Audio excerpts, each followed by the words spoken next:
Hello guys, welcome back to Tech Tricks tutorial, and today we're gonna show you how to get teacher in Infinite Craft. This is very easy.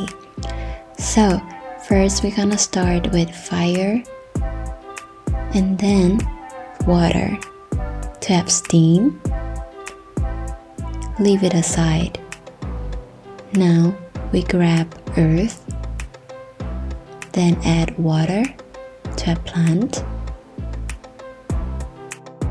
Add the plant to the steam to have tea.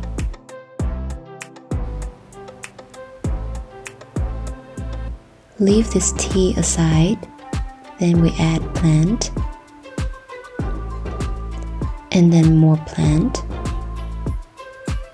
To have tree, add more tree to have forest, add more tree to have wood, and then add tea to have table. Add more table to have desk.